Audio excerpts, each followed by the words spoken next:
નીચાની આજે આપણે અલ્ટ્રાટેક સિમેન્ટથી શરૂઆત કરશું. ગઈકાલે શાનદાર આપણે જોયા રિઝલ્ટ આવ્યા, ત્યારબાદ બ્રોકરેજ રિપોર્ટ આવ્યા છે. શરૂઆત જેફરીઝથી કરીએ. જેફરીઝે અલ્ટ્રાટેક સિમેન્ટ માટે બાય રેટિંગ્સ આપ્યા છે.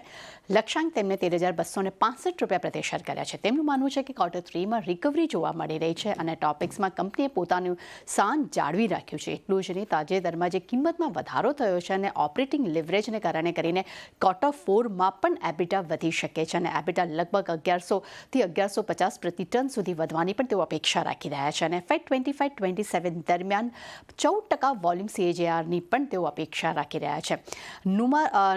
નુવામાના રિપોર્ટ્સ પર પણ ખાસ નજર રાખવાની રહેશે. એ પણ અલ્ટ્રાટેક સિમેન્ટ માટે હોલ્ડ રેટિંગ આપી રહ્યા છે અને લક્ષ્યાંક તેમને વધાર્યા છે.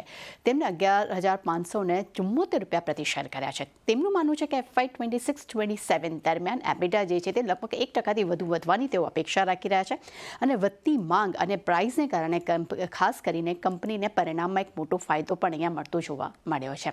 ત્યારબાદ DAM કેપિટલ્સ પર પણ અલ્ટ્રાટેકનો એક રિપોર્ટ આવ્યો છે. તેમનું કહેવું છે કે રેટિંગ તેઓ અહીંયા અપગ્રેડ કરશે અને તેમને બાય રેટિંગ્સ કર્યા છે. લક્ષ્યાંક તેમને વધારીને 12,550 રૂપિયા પ્રતિ શેર કર્યા છે.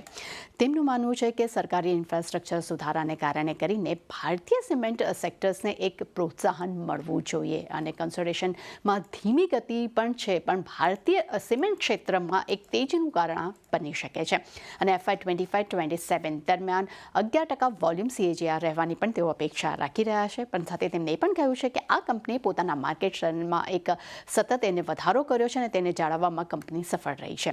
અને એક્વિરસના રિપોર્ટ્સ પર પણ નજર કરશું. એમને અલ્ટ્રાટેક સિમેન્ટ માટે લોંગ કોલ આપ્યા છે. લક્ષ્યાંક તેમને 13,490 રૂપિયા પ્રતિ શેર આપ્યા છે.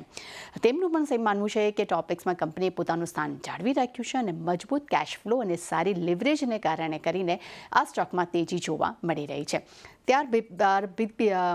BPCL પર આપણને એક રિપોર્ટ આવતો જોવા મળ્યો છે. BPCL પર CLSAનો રિપોર્ટ છે. અહીંયા રેટિંગ તેમને અપગ્રેડ કર્યા છે.